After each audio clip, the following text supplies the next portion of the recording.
Hello everyone, and welcome our Hallmark channel. Actor Gary Sinise, who starred in the Hallmark movie Fallen Angel, lost his son Max Sinise in January 2024.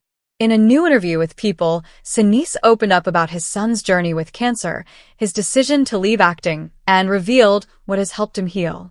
In his interview with People, Sinise said his son handled his difficult cancer journey with pure grace and courage. Max Sinise's cancer diagnosis came at a difficult time for the family.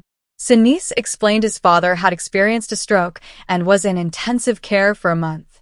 Less than 2 years later, Sinise's wife Moira was diagnosed with stage 3 breast cancer. As his wife was going through chemotherapy and radiation, their son noted he was experiencing pain in his tailbone. They consulted a spine doctor Sinise's wife used, and an MRI showed what looked like a monster just grabbing my son's spine. A diagnosis of chordoma came next, which is a rare bone cancer.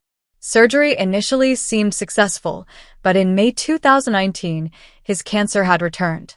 Additional surgeries followed as more tumors grew, and Sinise noted that his son spent 6 out of the first 8 months of the year in the hospital. At that stage, Sinise told his team he needed to drop all of his acting work as he felt he couldn't leave home. There were a few times where I felt like I couldn't do enough to help his son, he admitted. As the cancer progressed, Max Sinise became increasingly limited in his ability to move. He eventually became paralyzed from the chest down, but his spirit was incredible throughout. Sinise said, "Our entire family was just so inspired by the way Mac dealt with everything."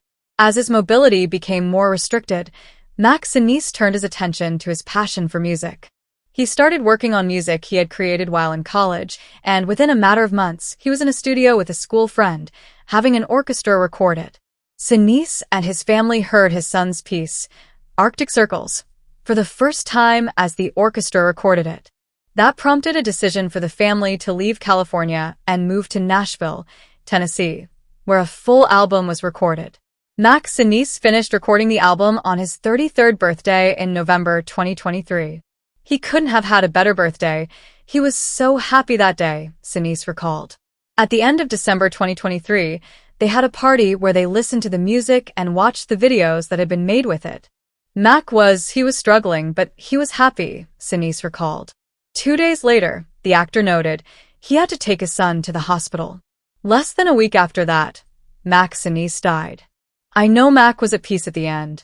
He was graceful in accepting what was happening to him," he explained. The family counts their blessings despite their heartache.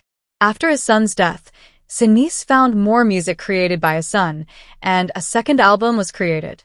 The second album was launched on November 10th, 2024, Mac's birthday. It has meant a lot to Sinise that people have enjoyed his son's music. He noted, "There's a couple different things that can happen when a family faces heartbreak like his has. It can destroy you, or it can make you come together. His family has come together, and he said he sees things a little differently now. We were blessed in so many ways, and we always knew that, and Mac always knew that, too. We all felt blessed even though we were dealing with a horrible thing, so we kept counting those blessings all the time." After losing his son, the actor admitted, "He is just holding my daughters a lot tighter." He said he may return to acting at some point, but he doesn't want to leave home for lengthy periods. He's a grandfather now, and that brings him great joy. "I'm Papa, I love everything about it." Sinise added, "Being around them is just always a joy and really, really fun. And that's one of the things you don't want to miss."